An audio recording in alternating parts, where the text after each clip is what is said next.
अस्सलाम वालेकुम dear viewers. आज जो हम लेक्चर की सीरीज स्टार्ट करने जा रहे हैं ये है हमारा occupational health and safety diploma के हवाले से, लेवल 6 के हवाले से। इस पूरे सीरीज को मैंने 22 यूनिट्स में डिवाइड 22 एलिमेंट्स में टेक्निकली डिवाइड किया और यूनिट्स 3 इसके बनाए हैं।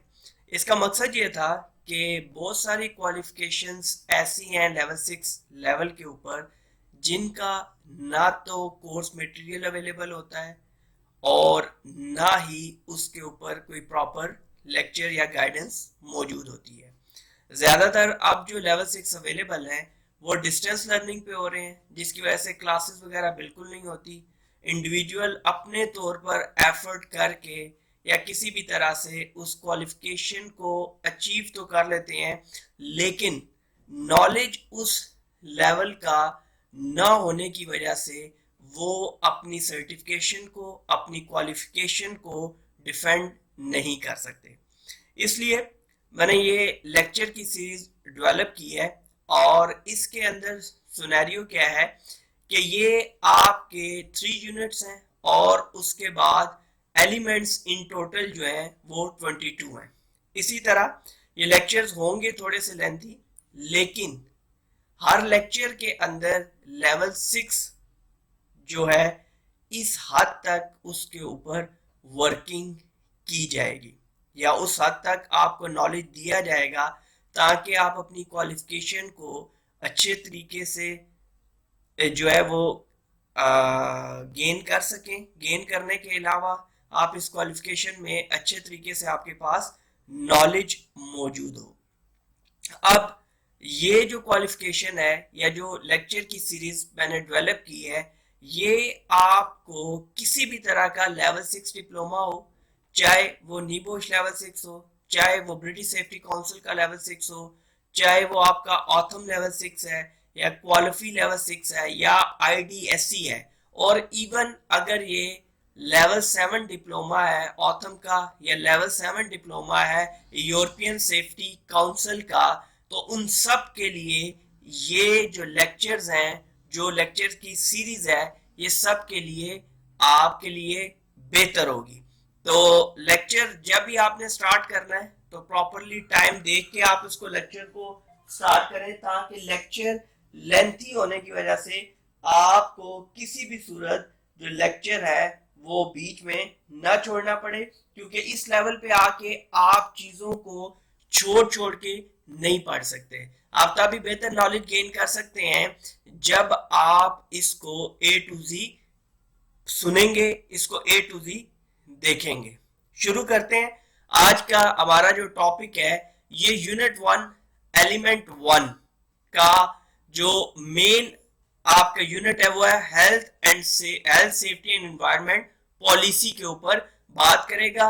पॉलिसी पे बात करने से पहले कुछ इंट्रोडक्शन है जिसको हम इसमें डिस्कस करेंगे। सबसे पहले आता है टॉपिक हमारे पास the scope and nature of occupational health and safety, के ऑक्यूपेशनल हेल्थ एंड सेफ्टी की जो नेचर है वो क्या है, इसका स्कोप क्या है, किस जो है डिसिप्लिन से आई है।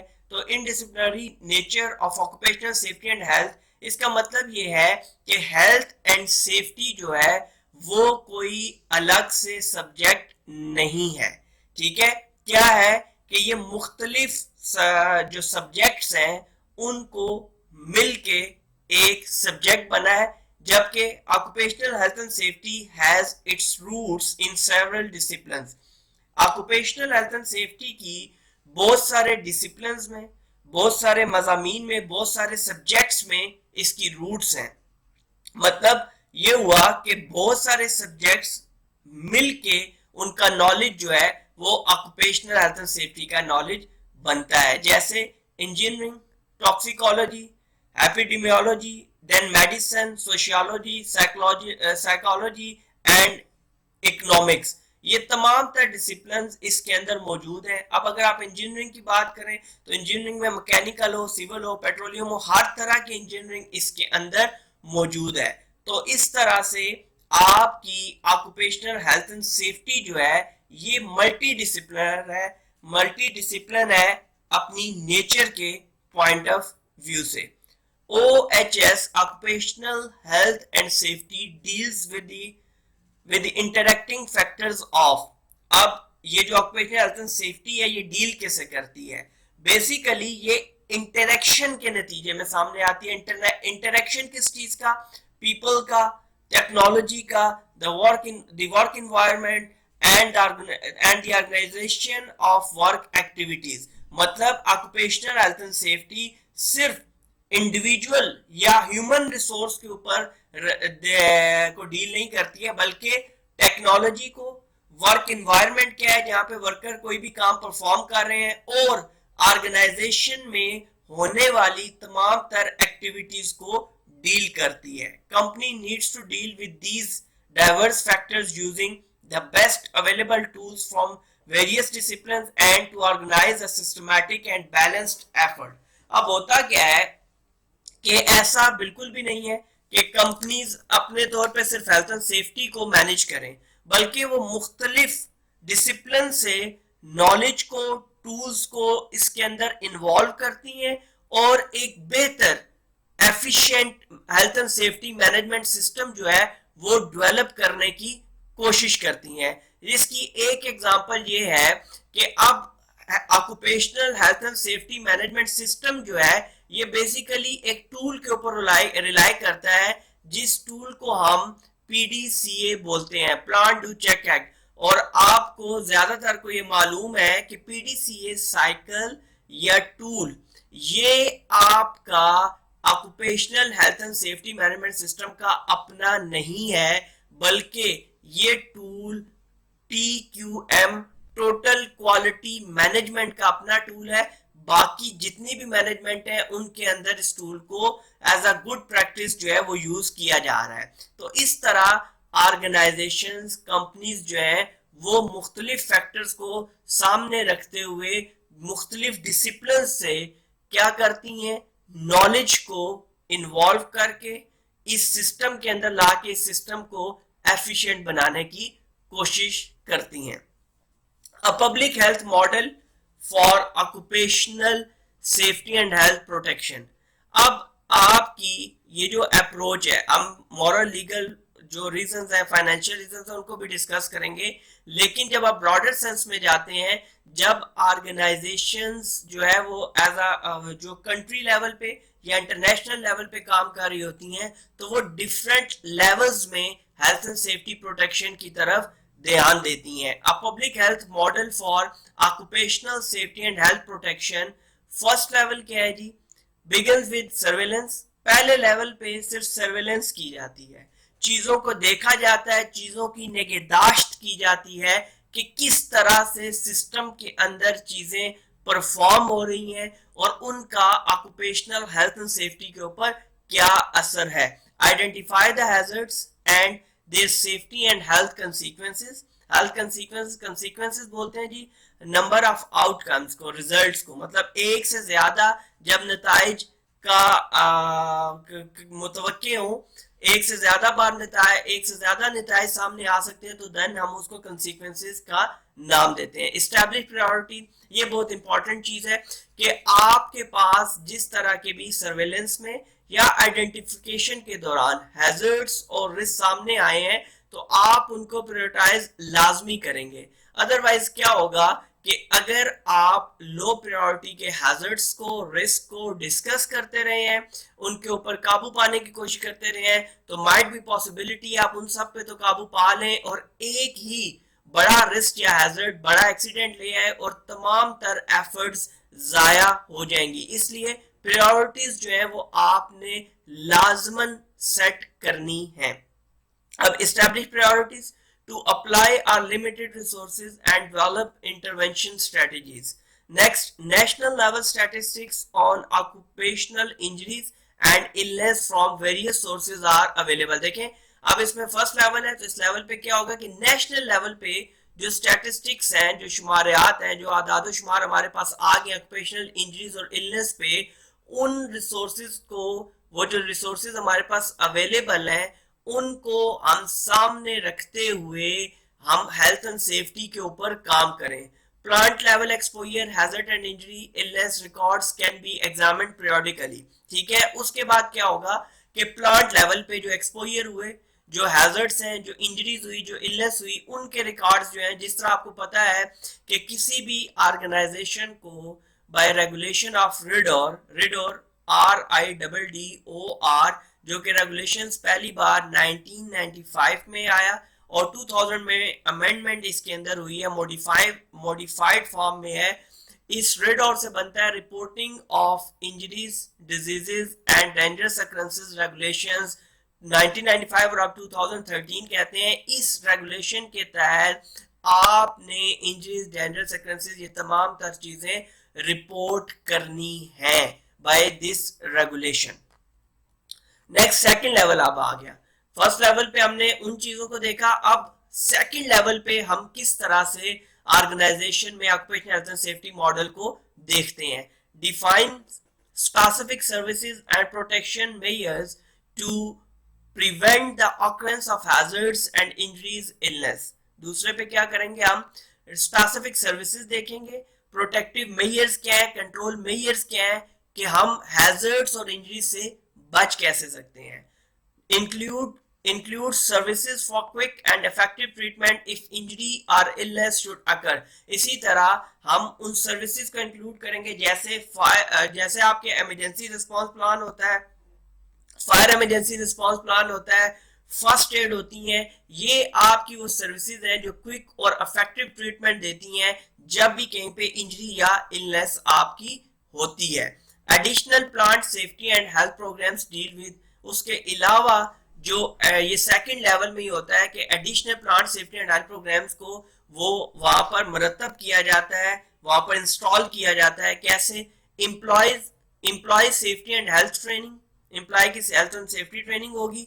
Emergency medical treatment facilities just like first aid, emergency response plan और ये सारी and arrangements with local clinics. और जब आप देखते हैं कि बहुत सारी इंजरीज ऐसे होती हैं जिनको फर्दर मेडिकेशन की जरूरत होती है, बहुत सारी ऐसी स्वेयर इंजरीज होती हैं, मेजर इंजरीज होती हैं जिनको हॉस्पिटलाइजेशन की एम्प्लॉयज को जरूरत होती है, तो उसके अंदर बेहतर चीज ये है कि आप लोकल क्लिनिक के साथ, अगर ऑर्गेनाइजेशन इतनी बड़ी नहीं है कि वो अपने तौर पर हॉस्पिटल की अरेंजमेंट कर सके, तो देन उसको लोकल क्लिनिक्स के साथ अरेंजमेंट करके रखनी पड़ेगी, जिसके नतीजे में कोई भी होने वाली आपकी इंजरी है, आपकी कोई भी कैजुअलिटी है, तो उस सूरत में वो उन्हीं क्लिनिक से, उन्हीं हॉस्पिटल से जो है वो इंटरेक्शन करेंगे और मेडिकेशन के लिए मजीद अरेंजमेंट्स करेंगे।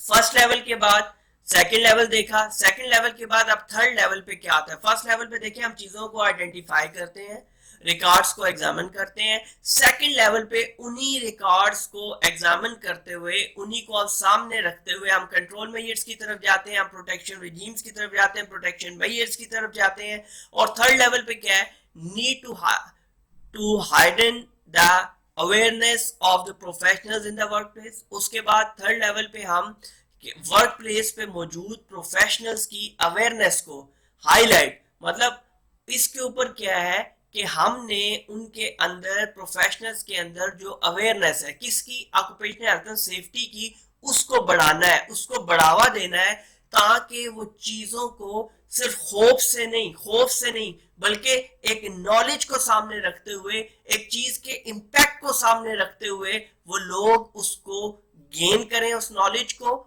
और उसी तरह से इंप्लीमेंट करें। Workers need to be informed so that they know about the risk and consequences of occupational exposure।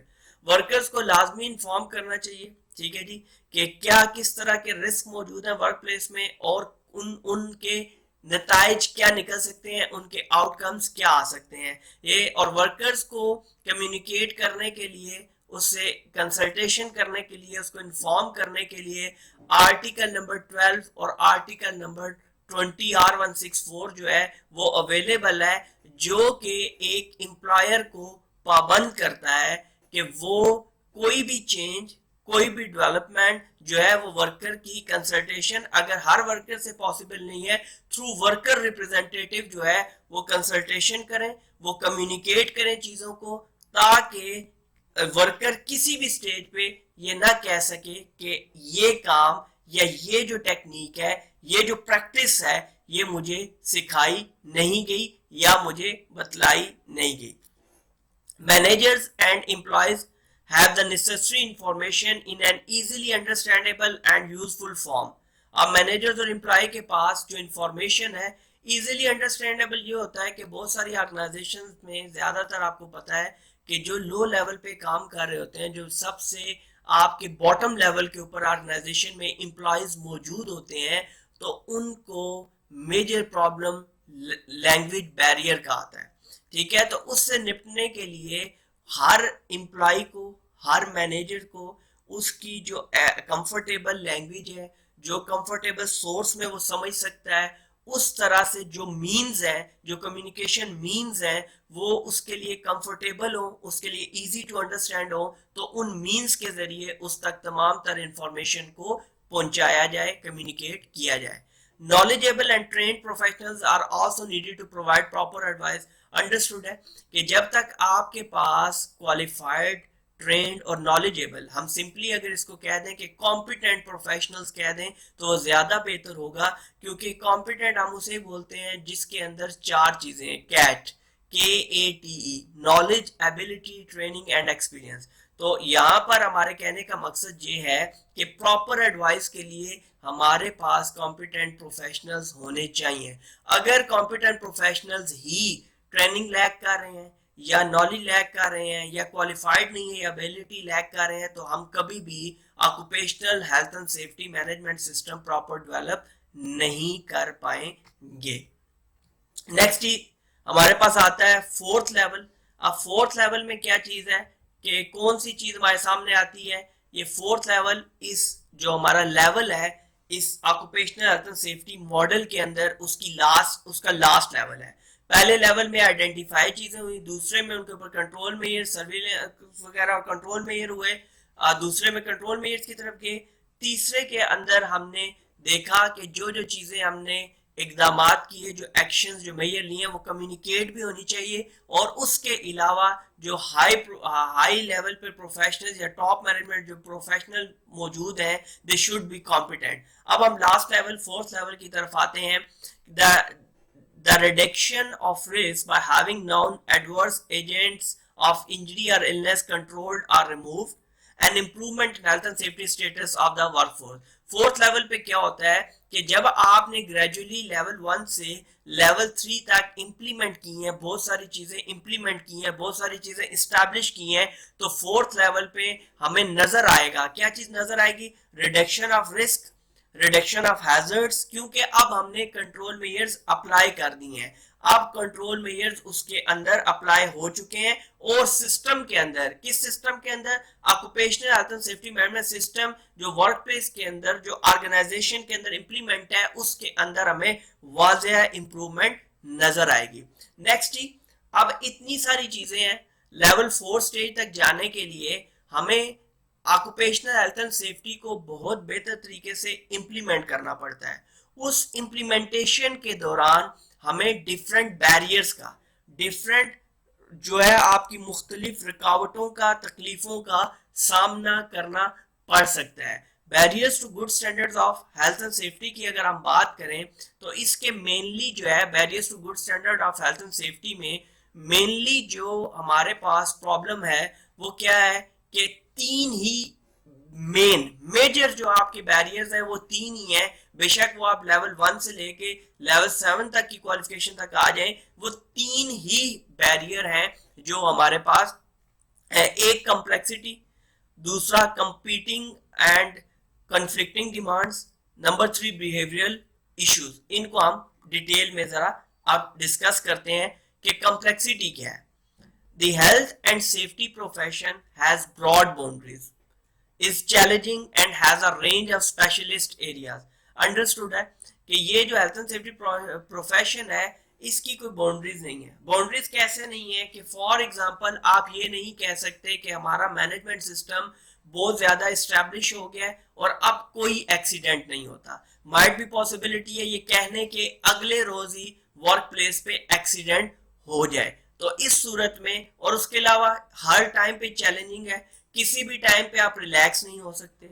उसके बाद इसके अंदर बहुत सारे स्पेशलिस्ट एरिया होते हैं कि फॉर एग्जांपल आप ऑक्यूपेशनल हेल्थ एंड सेफ्टी की बात करते हैं तो इसमें कोई लिखी लिखाई बात या एंड पॉइंट नहीं है। क्यों? क्योंकि ये क्वालिटेटिव थिंग है और इसके अंदर ब्रॉड चीजें मौजूद हैं जो इस सिस्टम को कम्प्लेक्स बनाती हैं कि आपको आइडिया नहीं होता कि चीजों को कहां से किस हद तक और कैसे टैकल किया जाएगा या किया जाना चाहिए। Number 2, the great challenges for health and safety professionals knowing the limits of competence. ये बड़ा इंपॉर्टेंट पॉइंट है कि बहुत सारी चीजें कॉम्पिटेंस के अंदर जब आप बात करते हैं तो इसमें एक्सपीरियंस शामिल हो जाता है और आपको मालूम होगा कि एक्सपीरियंस कभी भी इकट्ठा गेन नहीं हो सकता, बल्कि वक्त के साथ साथ आपका जब वर्क प्लेस पे एक्सपोजर होगा, आपके डिफरेंट एक्सीडेंट से एक्सपोजर होगा, डिफरेंट इंसिडेंट से एक्सपोजर होगा,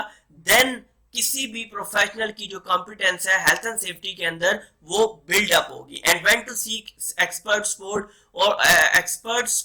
और कब उसको ये मालूम पड़ेगा कि मेरी जो कॉम्पिटेंसी है उसकी हदूद, उसकी बाउंड्री यही है, इससे आगे मुझे किसी से गेन करना पड़ेगा नॉलेज, मुझे किसी एक्सपर्ट से कंसल्ट करना पड़ेगा ताकि मैं चीजों को बेहतर तरीके में लेके चल सकूं। Level of complexity can make it difficult for others to understand why something that seems obstructive is necessary and to implement it properly. अब कॉम्प्लेक्सिटी जो लेवल होता है ये डिफिकल्ट करता है कि दूसरों को अंडरस्टैंड करें कि कैसे ये चीज ऑब्स्ट्रक्टिव है, कैसे ये चीज नुकसानदेह हो सकती है, कैसे ये जरूरी है कि हम इसी सूरत इसको प्रॉपरली इंप्लीमेंट करें। तो कॉम्प्लेक्सिटी जो है ये आपको अंडरस्टैंडिंग में भी कई दफा दुश्वारी पेश आ सकती है जब आप हेल्थ एंड सेफ्टी को इंप्लीमेंट कर रहे होते हैं। Number 2, competing and conflicting demands.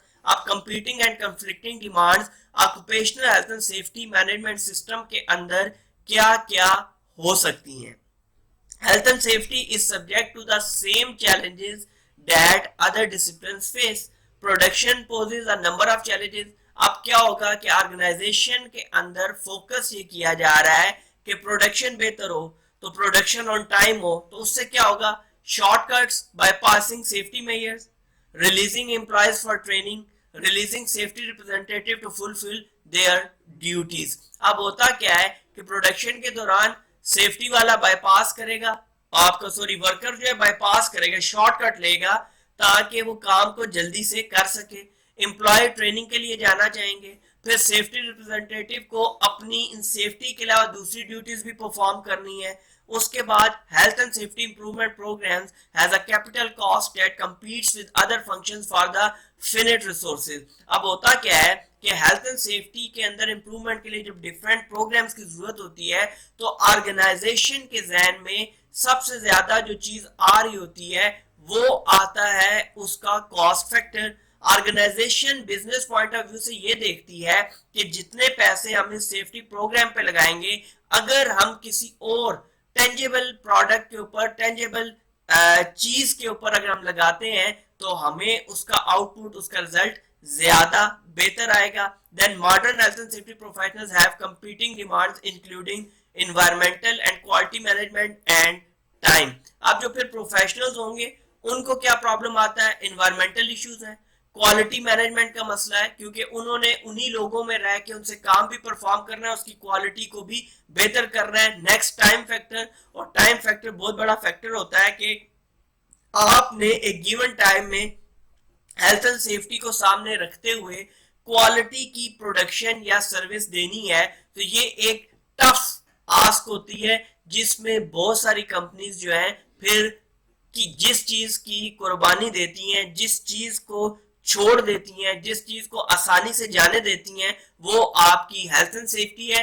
क्योंकि क्वालिटी और प्रोडक्शन के ऊपर या सर्विस के ऊपर वो इतनी जल्दी पीछे नहीं हटती हैं जबकि उनका फोकस क्योंकि बिजनेस है, तो बिजनेस करने वाली ऑर्गेनाइजेशन फिर हेल्थ एंड सेफ्टी को ही बाईपास हमेशा करती हैं। उसके बाद अगर कॉम्प्लेक्सिटी पे काबू पा लिया जाए, उसके बाद अगर कंपीटिंग और कंफ्लिक्टिंग डिमांड्स पे काबू पा लिया जाए, तो वो इंडिविजुअल्स जिन्होंने एक्टिविटीज को परफॉर्म करना है, उनके बिहेवियरल इश्यूज जो हैं वो एक बेहतर health and safety management system implement करने की राह में रुकावट साबित होते हैं। कैसे? Common reasons for disregarding health and safety systems include, अब ये बिहेवियरल इशू के पॉइंट ऑफ व्यू से वो कौन सी कॉमन रीजंस हैं जिनकी वजह से डिसरिगार्ड कर दिया जाता है हेल्थ एंड सेफ्टी सिस्टम को? इंक्लूड परसीव्ड इनएफिशिएंसी, कि परसीव कर लिया जाता है कि ये कोई हमारे काम का नहीं है, ये तो वैसे ही प्रैक्टिस है, फजूल की प्रैक्टिस है। पेयर प्रेशर, पेयर बोलते हैं ग्रुप को, जत्थे को, कि एक वर्कर्स को डिफरेंट टीम्स में डिवाइड कर दिया जाता है। उसका पर्पस ये होता है कि वो टीम ज्वाइंटली एफर्ट करके किसी टास्क को, किसी एक्टिविटी को बेहतर तरीके से परफॉर्म करे। लेकिन जहां उसका मकसद है कि बेहतर तरीके से परफॉर्म करे, वहां पर उसका एक इशू ये भी है कि उसका प्रेशर। फॉर एग्जाम्पल, अगर एक पेयर ग्रुप जो है वो नेगेटिव है हेल्थ एंड सेफ्टी के हवाले से, तो नया आने वाला प्रोफेशनल चाहे जितना ही अच्छा सेफ्टी में क्यों ना हो, उसके ऊपर वो असरअंदाज होंगे। Next, custom and practice elsewhere in the organization. Top management set a contradictory example. Misperception of level of risk. Perception ही नहीं है, poor perception है। आपकी राय, किसी चीज के बारे को आप समझना, जो आप उसको समझते हैं, किसी चीज के बारे में आपकी राय कायम हो जाना, वो परसेप्शन में आता है। Our familiarity with process equipment, अगर बहुत ज्यादा वो कॉन्फिडेंट हो जाएगा, नहीं जी नहीं मैं ये काम कर लेता हूँ और ये काम ऐसे हो जाता है, ऐसे, इस चक्कर में क्या होगा कि वो बड़ा नुकसान कर बैठेगा।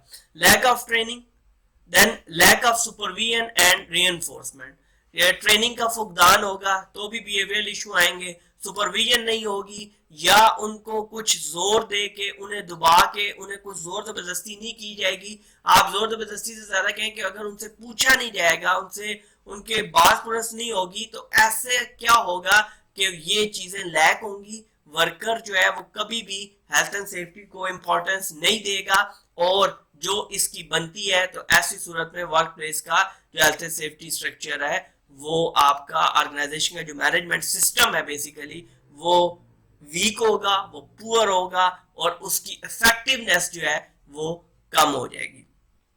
अब जी हमारे पास आती है ग्रुप डिस्कशन। ग्रुप डिस्कशन, क्योंकि ज्यादातर मेरे लेक्चर्स जो है वो आप ऑनलाइन या आप दूर से सुन रहे हैं, तो इसमें क्या है कि जो भी ग्रुप डिस्कशन होगी, आपने उसको इंपॉर्टेंस देनी है। इंपॉर्टेंस देने के साथ उसको प्रैक्टिकली कैसे नजर आएगा, आपने इंपॉर्टेंस दी है कि जो ग्रुप डिस्कशन होगी, आप इसको टाइप करके या हाथ से लिख के उसकी scan form, JPG form, PDF form आप मेरे साथ इस जो चैनल पे ईमेल एड्रेस मौजूद है या जो नंबर्स मौजूद है, आप व्हाट्सएप कर सकते हैं, आप मेल कर सकते हैं, ताकि हम उसके ऊपर फर्दर डिस्कशन कर सकें, ताकि मुझे ये भी मालूम पड़ सके कि आपकी नॉलेज के साथ अंडरस्टैंडिंग किस हद तक डेवलप हुई है। अब ग्रुप डिस्कशन क्या है, इतना टॉपिक कवर करने के बाद वो है why might the management of an organization not consider health and safety to be priority. तो इस ग्रुप डिस्कशन का आपने करना क्या है कि आपने इसकी एक फाइल जो है, एक असाइनमेंट टाइप बनानी है, जिसमें प्रॉपरली मेंशन्ड हो, डिस्कस हो कि क्यों ऑर्गेनाइजेशंस के अंदर health and safety management system को वो प्रायोरिटी नहीं दी जाती जो जिसकी ये मुस्तहिक है, या जो इस मैनेजमेंट सिस्टम की रिक्वायरमेंट है। आगे चलते हैं जी। इसमें आती हैं कुछ इंपॉर्टेंट डेफिनेशंस हैं जो हमें मालूम होनी चाहिए, क्योंकि इनके बगैर हम आगे इसमें नहीं चल सकते। हेल्थ क्या है बेसिकली, तो as defined by the World Health Organization WHO is a state of complete physical, mental and social well-being, and not merely the absence of disease or infirmity. इंफॉर्मेटी। अच्छा, अब इसमें क्या है कि बेसिकली हेल्थ क्या है कि आपकी कंप्लीट फिजिकल, मेंटल और सोशल वेलबींग होनी चाहिए, और आपकी जो लाइफ है उसमें डिजीज और इंफॉर्मेटी वगैरह की एब्सेंस होनी चाहिए। तो इसको हम हेल्थ कंसीडर करेंगे। सेफ्टी क्या है? Safety is the state of being safe, आप महफूज रहे। कैसे? The condition of being protected from harm और अदर नॉन डिजायरेबल आउटकम, के मतलब आपको किसी भी अनजाने खौफ से, किसी चीज, किसी अनजाने काम के हो जाने के खौफ से, नुकसान से, जो आजादी है, जो मुकम्मल आजादी है, ये आपको मुकम्मल तौर पर महफूज रखते हैं, उसको हम सेफ्टी बोलते हैं। देन वेलफेयर क्या है? Access to basic facilities such as toilets facilities, hand wash station, changing rooms, restrooms, places where food can be prepared and eaten in a relatively hygienic conditions, drinking water and first aid provision. Basically welfare का ताल्लुक उस चीज के साथ होता है जो other than employer की रिस्पॉन्सिबिलिटीज हैं। कैसे?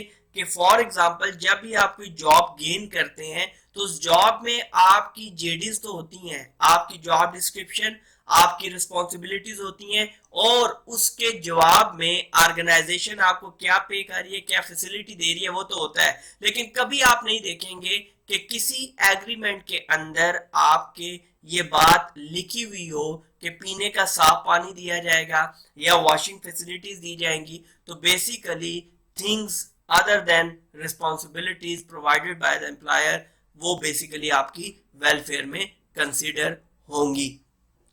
अब जी, हमने पहले लेवल्स डिस्कस किए कि occupational health and safety model के अंदर क्या लेवल्स हैं और हर लेवल के ऊपर किस तरह से चीजें चलती हैं। अब हम डिस्कस करने जा रहे हैं reasons for maintaining and promoting good standard of health and safety, कि वो क्या वजूहात हैं जिनकी वजह से हमें good standard of health and safety को मैनेज करना पड़ता है अपनी वर्क प्लेस के ऊपर। The importance of health and safety in the work place prevents illness and injury, illness नहीं होने देती, इंजर्ड नहीं होने देती, reduces health and safety hazards, avoids serious consequences, शदीद नोयत के जिसमें मौत वाक़ हो सकती है, जिसमें कोई मेजर इंजरी हो सकती है, उससे हमें बचाती है, उससे हमारा बचाव होता है। Prevents illness and injury, health and safety procedures reduce the employee illness and injuries. Procedures can help to understand the potential hazard, के मतलब इस तरह के प्रोसीजर्स होते हैं जिनसे हमें पोटेंशियल हैजर्ड वो होते हैं जिनके अंदर सकत होती है, गालिब इम्कान होता है कि वो हैजर्ड होंगे और उसके नतीजे में एक्सीडेंट्स या इंसिडेंट एक वर्क प्लेस के अंदर वकू पजीर हो सकते हैं या हैपन हो सकते हैं। Training is important and effective as it educates on workplace procedures, practices and behavior। ठीक है, ट्रेनिंग जो होती है हेल्थ एंड सेफ्टी ट्रेनिंग, वो इंपॉर्टेंट और इफेक्टिव होती है। इससे क्या मदद मिलती है कि वर्क प्लेस प्रोसीजर्स समझ आते हैं वर्कर्स को, प्रैक्टिसेस समझ आती हैं कि हमने कैसे परफॉर्म करना है, और बिहेवियर, क्योंकि ट्रेनिंग के बगैर क्या होता है कि दो बातें होती हैं, या तो वर्कर्स दूसरों को देख के करना शुरू कर देते हैं जो कि नॉर्म्स बन जाते हैं, मतलब कोई चीज रूल नहीं है, कोई चीज आपकी परमानेंट नहीं है, लेकिन वो नॉर्म्स बन जाती है। नॉर्म्स बनने की उसकी वजह क्या है? उसकी नॉर्म्स बनने की वजह ये होती है कि वो आपकी, क्योंकि वर्कर ने किसी से सीखी नहीं, वर्कर ने सिर्फ किसी को देख के करना शुरू कर दिया, या उसको जैसा समझ आया उसने वैसा करना शुरू कर दिया। Then reduces health and safety hazards. Potential hazards are equipment hazard, chemicals, certain behavior and activities, and even furniture etc. Health hazards can range from, health hazards जो हैं वो different हो सकते हैं।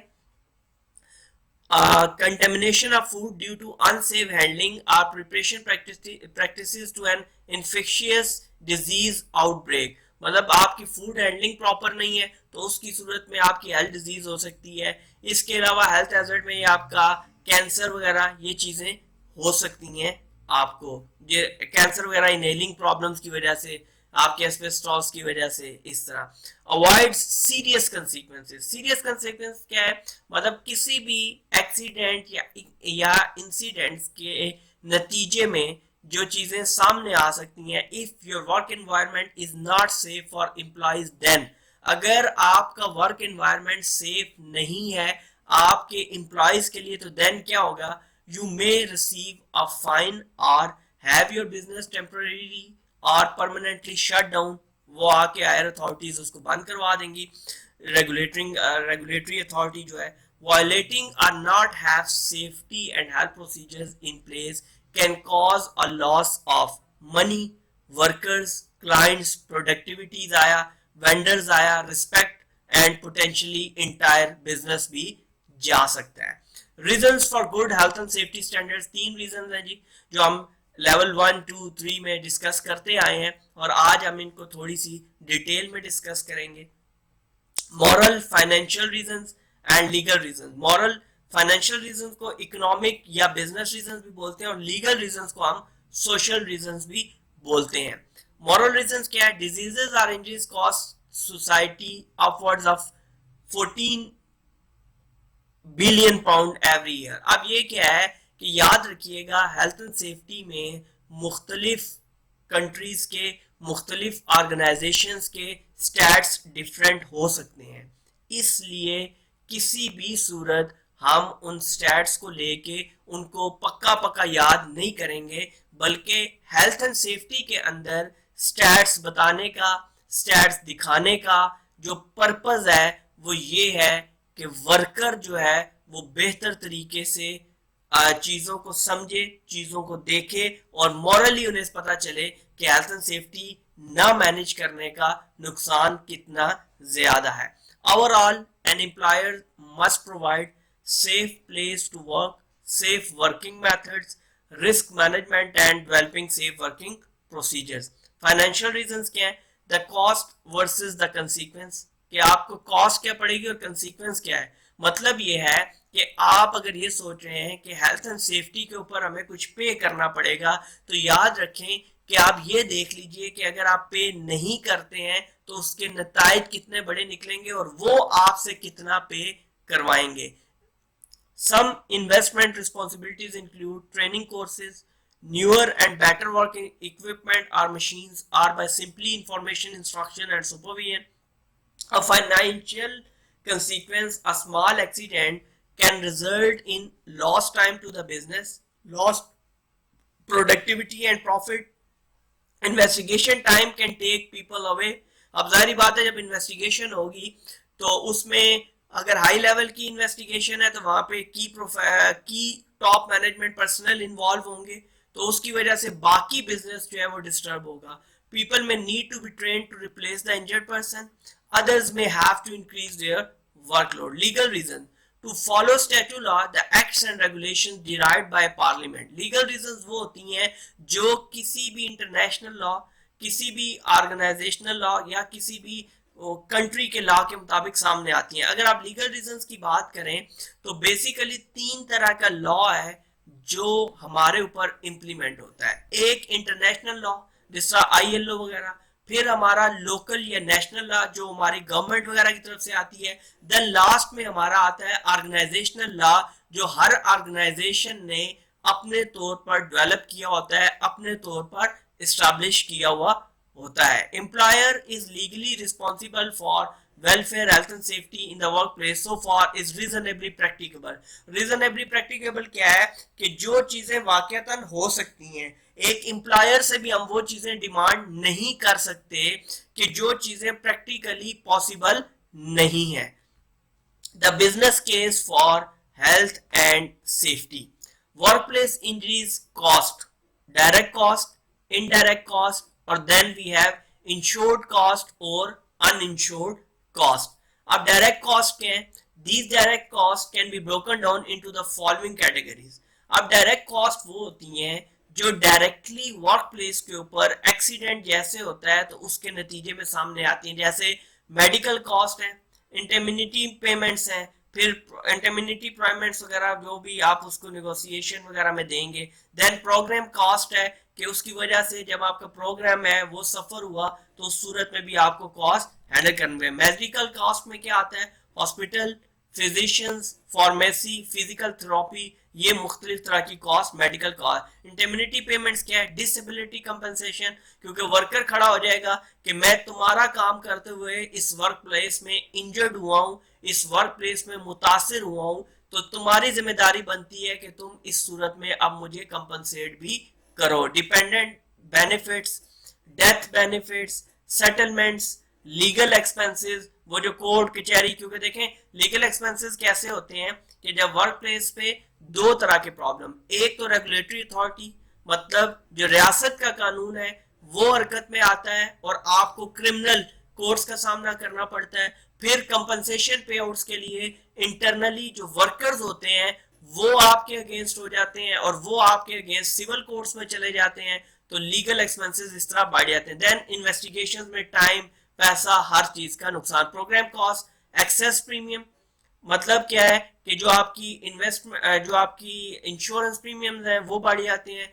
Claims administration expenses, other surety, assessment, taxes etcetera, ये तमाम तर चीजें सफर करती हैं।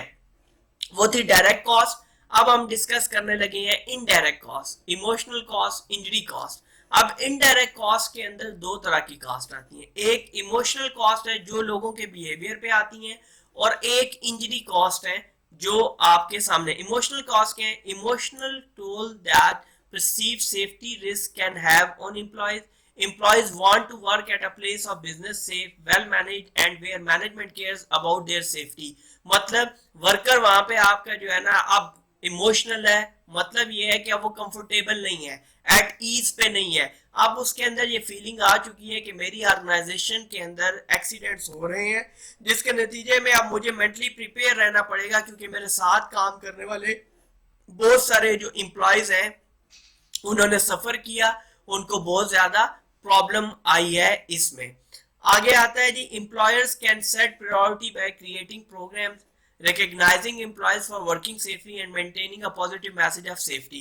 अब उसको अब इनडायरेक्ट कॉस्ट तो आ गई, अब उसमें क्या होगा, एक तो ये है कि इमोशनल प्रॉब्लम आ गया, अब उसको सॉर्ट आउट करने के लिए एम्प्लॉयर को प्रोग्राम्स बनाने पड़ेंगे, एम्प्लॉयर को वर्किंग सेफली के ऊपर ट्रेनिंग्स अरेंज करनी पड़ेंगी, तो ये सब चीजें जो है वो कॉस्ट में जाएंगी। इंजरी कॉस्ट क्या होती हैं, lost of productivity or service standard, additional supervision time and administrative cost, temporary labour and overtime cost. जाहिर बात है जब आपकी मेन लेबर जो है वो हिट हो गई है एक एक्सीडेंट के अंदर और वर्क प्लेस को छोड़ चुकी है, तो हमें ऑर्डर्स को ऑन टाइम करने के लिए ओवर टाइम लगवाना पड़ेगा वर्कर से और टेम्पररी लेबर को हायर करना पड़ेगा, तो ये कॉस्ट भी आएंगी। फाइन्स होंगे, बिल्डिंग एंड और vehicle damage, equipment damage, product material damage हो जाएगा, इमरजेंसी सप्लाईज आएंगी। उसके बाद interim equipment rentals, internal equipment rentals ये होते हैं कि जब आप काम करते हैं अगर इक्विपमेंट आपका खराब हो गया है, इक्विपमेंट अगर आपका तबाह हो गया है, तो ऐसी सूरत में आपको वहां पर इक्विपमेंट्स जो है वो अरेंज करनी पड़ेंगी on rental. On rental arrangement से क्या होगा कि आपको हर एक इक्विपमेंट का रेंट पे करना पड़ेगा। Accident investigation cost, accommodation modifications made for injured और पोटेंशियली डिसेबल्ड वर्कर।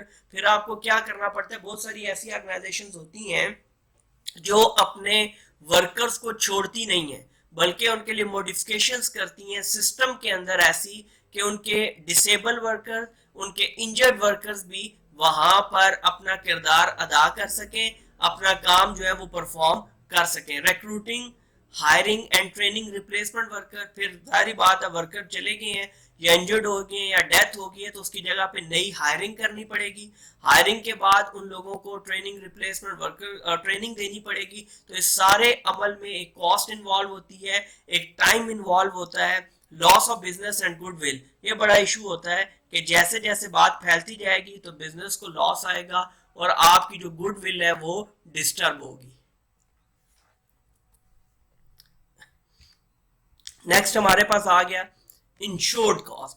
अब ये जो डायरेक्ट कॉस्ट है और इनडायरेक्ट कॉस्ट है, इन दोनों कॉस्ट को मजीद डिवाइड किया जाता है इंश्योर्ड कॉस्ट और अनइंश्योर्ड कॉस्ट। इंश्योर्ड कॉस्ट वो है जिसके मिलने का आपको यकीन है, और अनइंश्योर्ड कॉस्ट वो है जिसके मिलने के यकीन क्या इम्कानात भी नहीं है। Insured cost, the injured cost of an accident are visible and can be easily calculated. ठीक है, कि जो हमें दिखाई देगी है, जिसको हम इजीली कैलकुलेट कर सकते हैं। Some of the injured cost are damage to plant equipment and buildings, compensation paid to workers, medical cost, legal cost, civil cost etcetera, ये आती हैं। अनइंश्योर्ड कॉस्ट है, the elements of uninsured cost are cost of wages paid because of time lost by the injured employee। अब ये आपको पे करना पड़ेगा, क्यों? क्योंकि आपने टेम्पररी वर्कर्स अरेंज किए हैं अपने काम को, अपनी एक्टिविटी को पूरा करने के लिए। Cost of wages paid to other workers not injured, cost of damage to material और equipment, cost of overtime necessitated by the accident, cost of wage paid to supervisor for time spent on activities related to the accident, costs associated with instructing, training and repositioning employees। repositioning दोबारा से जब employees को reposition किया जाएगा नए से। medical cost paid by the employer, वो कभी भी वापस नहीं मिलेंगे। ठीक हो गया जी। उसके अलावा cost of manager and clerical personal processing claims form, अब वो भी वहां पे इन्वॉल्व हो गए। बजाय इसके कि वो पहले मैनेजर्स और क्लरिकल स्टाफ नए बिजनेस को देखता था, नए बिजनेस को तलाश करता था, अब वो इस एक्टिविटी में है कि वो प्रोसेसिंग क्लेम फॉर्म्स में बिजी हो गया।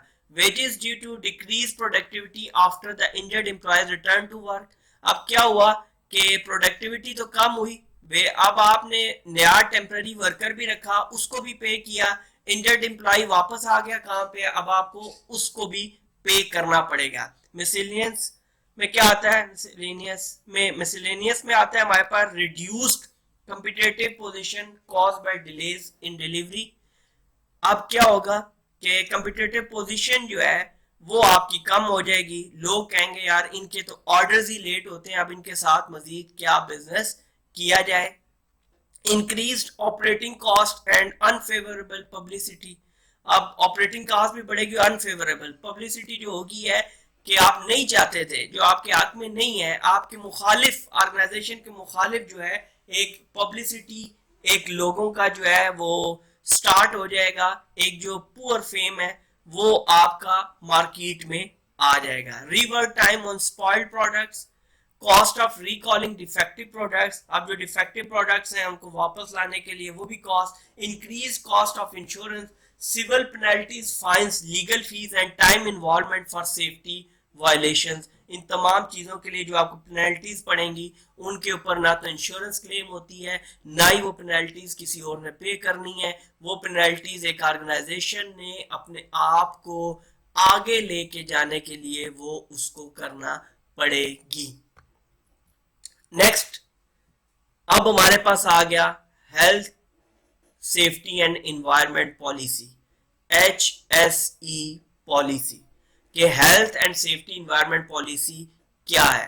पॉलिसी क्यों? Basically health and safety policy जो है ये आपकी फाउंडेशन है, ये आपकी एक फाउंडेशन स्टोन है।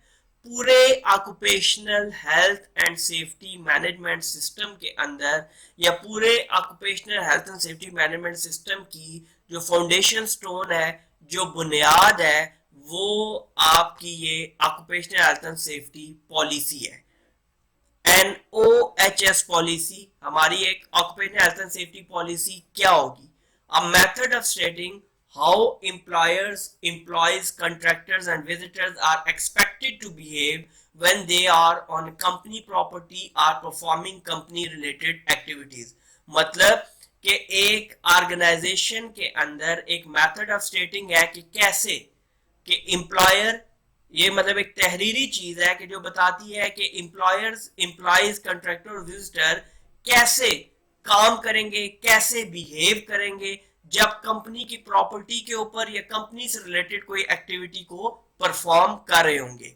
एज एन एम्प्लॉयर और responsible contractor it is required by law to provide a safe system of work. जिस तरह कि फॉर एग्जांपल एक एम्प्लॉयर और एक कंट्रैक्टर रिस्पॉन्सिबल है सेफ सिस्टम ऑफ वर्क के लिए. ग्रुप डिस्कशन है why health and safety policy is so important. इसके ऊपर आपने करना क्या है कि 8 से 10 लाइनों की 8 to 10 लाइंस की एक असाइनमेंट बनानी है जिसमें आप importance of health and safety policy लिखेंगे और वो आप कहीं से भी हेल्प लेके बना सकते हैं लेकिन आपने बनानी जरूर है. और बनाने के बाद शेयर करने का मेरे साथ तरीका वही है, आप मुझे ईमेल करके फीडबैक ले सकते हैं, आप मुझे व्हाट्सएप करके उसके ऊपर फीडबैक ले सकते हैं. अब जी ये हेल्थ एंड सेफ्टी पॉलिसी बनानी तो है, बनानी क्यों है, कौन कह रहा है बनानी है, कैसे बनानी है, उसकी तरफ हम आते हैं. स्टैंडर्ड्स एंड गाइडेंस क्या है आपकी OHS पॉलिसी के ऊपर या आपकी HSE पॉलिसी के ऊपर. Article 14 of the International Labour Organization occupational safety and health recommendation 1981 R164 states, मतलब article number 14, article number 14 ILO का किसके रेलेवेंट है जी, R164 health and safety policy के. वो क्या कहता है, employers should where the nature of the operations in their undertaking warrants it be required to set out in writing their policy and arrangements in the field of occupational safety and health and the various responsibilities exercised under these arrangements and do bring this information to the notice of every worker in a language or medium the worker readily understand. मतलब ये है कि एक employer को चाहिए कि जब nature of operation या उसकी उसकी जो एक्टिविटीज हैं या उसकी जो नेचर ऑफ बिजनेस है, जो ऑर्गेनाइजेशन है, वारंट से जब उसको पाबंद करती है, किस बात के लिए पाबंद करती है कि वो एक written health and safety policy बनाए, उसके अंदर अरेंजमेंट्स शो करे जो हेल्थ एंड सेफ्टी के अंदर चाहिए हमें, और वो रिस्पॉन्सिबिलिटीज और अरेंजमेंट्स उसके अंदर सिर्फ और सिर्फ मेंशन ना करे बल्कि इन तमाम तर चीजों को वर्कर के नोटिस में लाए, यानी वर्कर को health and safety policy communicate करे. और कम्युनिकेट कैसे करे, उस मीडियम में कम्युनिकेट करे, उस जुबान में, उस लैंग्वेज में कम्युनिकेट करे जिसमें किसी भी वर्कर को समझने में आसानी हो, जिसको कोई भी वर्कर आसानी समझने की सकत रखता हो या समझ सकता हो. इंटरनेशनल लेबर ऑर्गेनाइजेशन क्या है बेसिकली, मैं थोड़ा सा आपको इसके बारे में बताता चलूं कि इंटरनेशनल लेबर ऑर्गेनाइजेशन ILO 1919 में एक इदारा बना जिसका मकसद पूरी दुनिया में लेबर्स के लिए काम करना था. 1919 में बनने के बावजूद इस इदारे को वो पज़ीराई या वो अहमियत ना मिल सकी, वो इम्पोर्टेंस ना मिल सकी, या ये इदारा इफेक्टिवली परफॉर्म ना कर सका जिस इफेक्टिवनेस के लिए, जिस बेटरमेंट के लिए इसको इस्टेब्लिश किया गया था.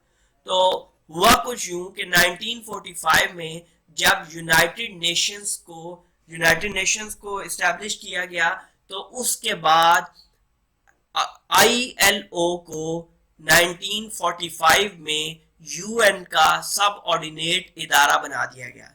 जब इसको उसका सब ऑर्डिनेट इदारा बना दिया गया तो अब इसके मेंबर कंट्रीज ज्यादा हो गए. कैसे कि अभी लेटेस्ट अपडेट तक आपकी यूनाइटेड नेशंस को 193 कंट्रीज ने साइन किया था, जबकि ILO को 187 कंट्रीज ने साइन किया है. अब इन 187 कंट्रीज में 186 कॉमन कंट्रीज हैं जिन्होंने यूनाइटेड नेशंस को भी साइन किया और ILO को भी साइन किया. एक आइलैंड है कुक्स आइलैंड, उसने क्या किया है कि उसने ILO को तो साइन किया अपने वर्कर्स के लिए, अपने कंट्री में मौजूद वर्क एम्प्लॉयर्स या एम्प्लॉयज के लिए, लेकिन यूनाइटेड नेशंस को साइन नहीं किया. आगे चलते हैं जी. International Labour Organization 1981 source R164 occupational safety and health recommendation 1981. To achieve compliance with this ILO recommendation, national and regional legislation will contain the specific legal requirement for employer to implement and record their health and safety policy and arrangements। के मतलब कि written form में लाजमी करने के लिए ये जो सोर्स है, ये जो आर्टिकल है, ये हमें R164 से मिला है। अब आगे आ जाता है हमारे पास कंपोनेंट्स ऑफ OHS पॉलिसी के occupational health and safety policy के कंपोनेंट्स क्या हैं, वो कौन से जुज हैं, वो कौन से हिस्से हैं जो एक जो मिलकर वो पार्ट्स, वो जुज, वो की एलिमेंट्स हैं जो मिलकर एक occupational health and safety policy बनाते हैं। इसके अंदर हमारे पास जो चीज सबसे पहले है वो है जनरल स्टेटमेंट ऑफ इंटेंट कि बेसिकली हमारा मकसद क्या है, हमारा पर्पस क्या है, हमारा एम क्या है, हमारा ऑब्जेक्टिव क्या है, हम करना क्या चाह रहे हैं। Then organization section, then the last one arrangement section. General statement of intent में हमारे सामने आता है definition, an overall approach of an organization to health and safety management, its aims in terms of performance along with the expected commitment to achieve legal compliance। ये general statement of intent क्या है कि what to do, कि आप करना क्या चाहते हैं, एक ऑर्गेनाइजेशन की ओवरऑल अप्रोच क्या है, किसके बारे में, occupational health and safety management system के बारे में, उनके एम्स क्या हैं कि वो परफॉर्मेंस को कैसे बेहतर कर सकते हैं, और उनके पास कौन से गोल्स हैं जिनको वो लीगल कंप्लायंस को पूरा करते हुए पूरा करते हैं। की फीचर्स क्या हैं, recognizes the roles and responsibilities of managers and workers, contains goals and objectives for the organization, signed by the person at the top of the management, क्योंकि अगर वो साइन नहीं करेगा तो पूरी ऑर्गेनाइजेशन के अंदर इसको मैनेज करना, इसको इम्प्लीमेंट करना मुमकिन नहीं हो सकेगा। शुड बी डेटेड क्लियरली, और इसके ऊपर क्लियरली डेट मेंशन होनी चाहिए ताकि नेक्स्ट टाइम अगर हम हेल्थ एंड सेफ्टी पॉलिसी को रिव्यू करना चाहते हैं या हमें ये मालूम पड़ सके कि last time health and safety policy review कब हुई है और अब इसको हमने कब और कैसे रिव्यू करना है। जनरल स्टेटमेंट ऑफ इंटेंट के बाद हमारे पास आता है roles and responsibilities of employees.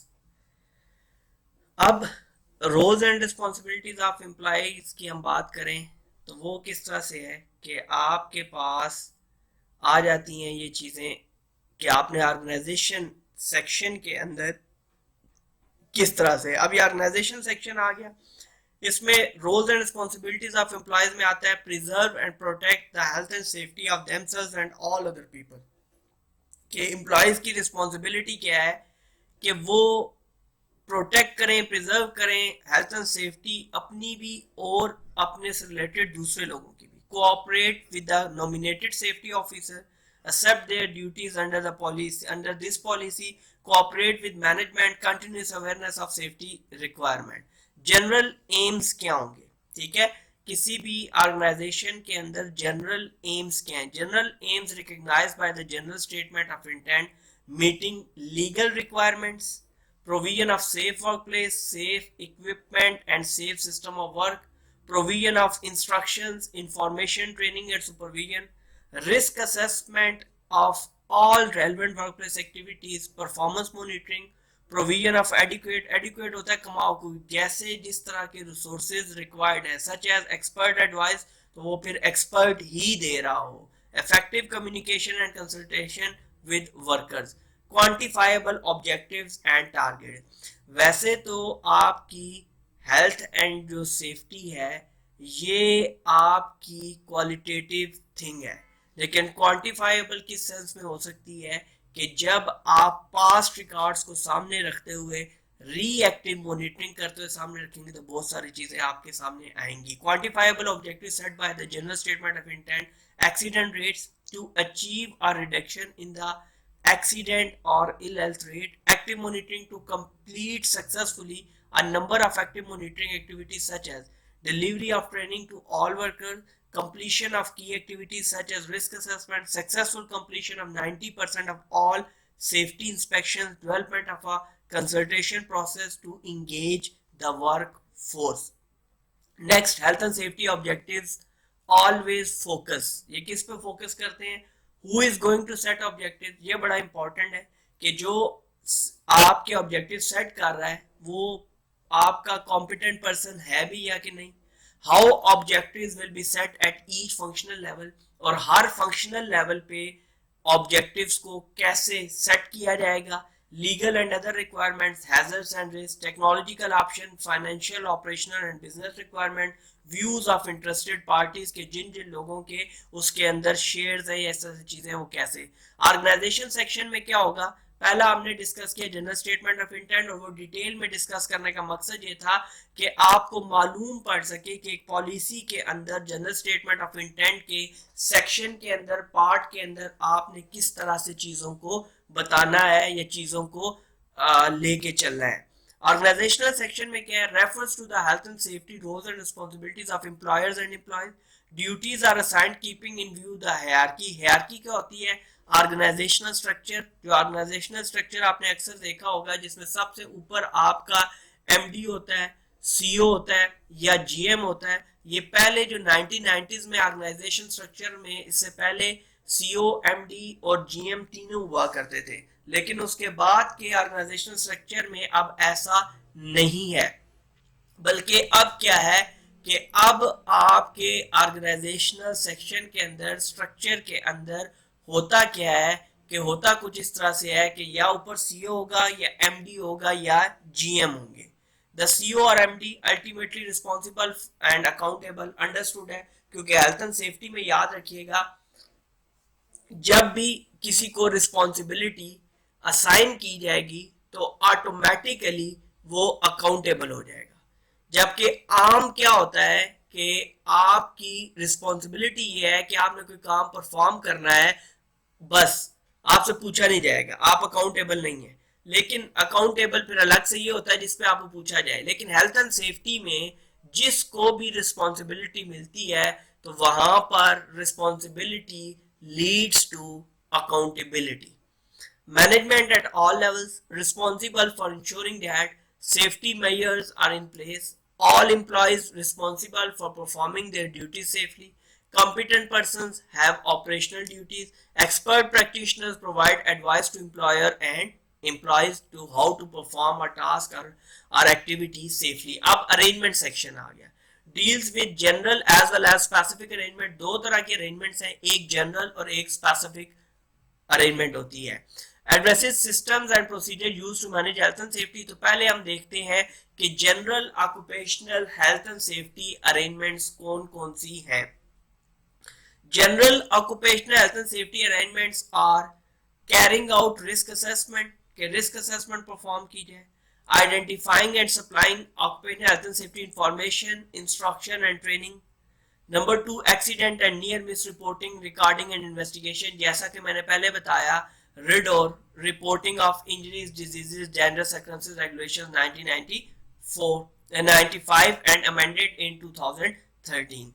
Consultation with workers on health and safety matters.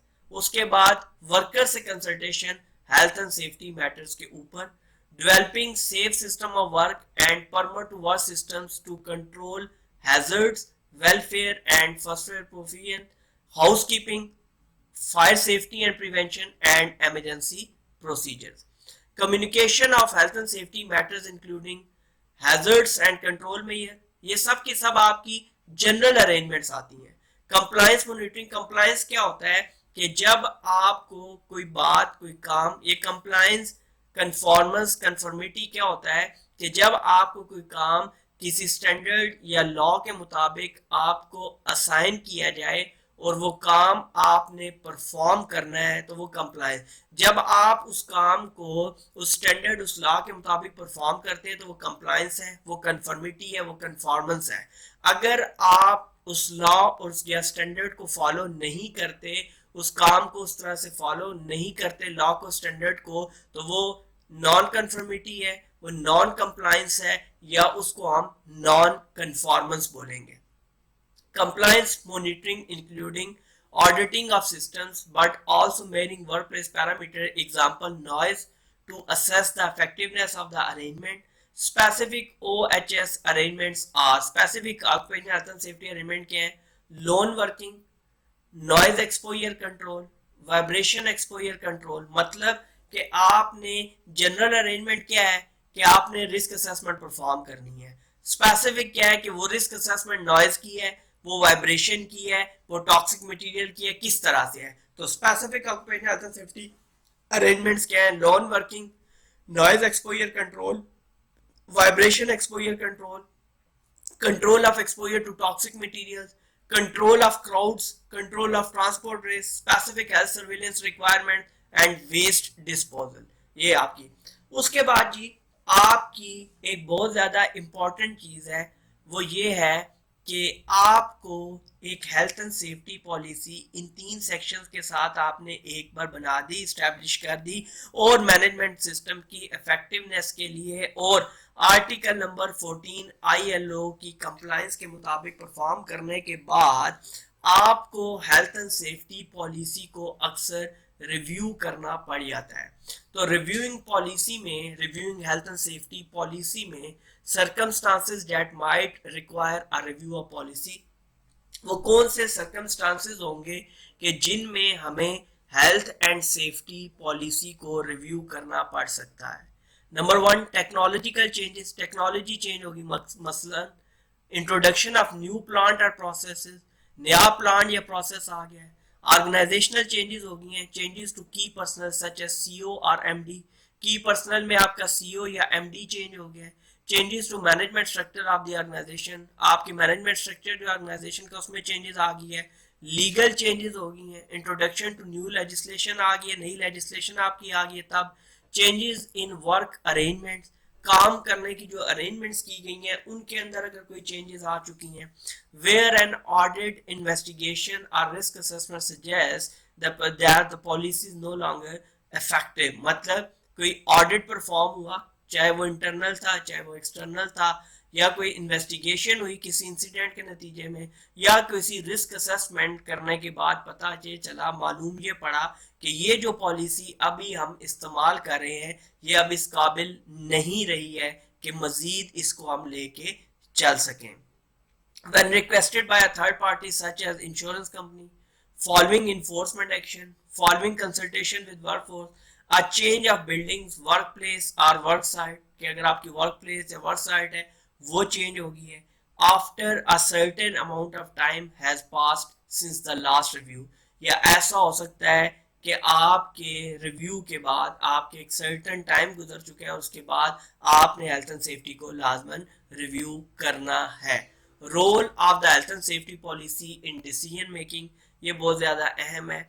अब इसमें क्या है, firstly senior management have to decide, senior management ने क्या करना है, kind of health and safety standard they are committing the organization to, कि अब इसमें सीनियर मैनेजमेंट ये बता रही है कि आपने किस तरह के हेल्थ एंड सेफ्टी स्टैंडर्ड को ऑर्गेनाइजेशन के अंदर इंप्लीमेंट करना है, टू एलोकेट रिसोर्सेज अकॉर्डिंगली, और उसके बाद जो रिसोर्स हैं वो मुहैया किया जाएगा, उनकी प्रोविजन की जाएगी। Secondly, other managers have to ensure their decision making is in line with the policy and does not work against the organization's stated aims and objectives, और जो अदर मैनेजर्स हैं उन्होंने उसके मुताबिक परफॉर्म करना है और मेक श्योर करना है कि कोई भी ऐसा काम उस जो कहा गया एम्स या ऑब्जेक्टिव्स में उसके अगेंस्ट ना हो।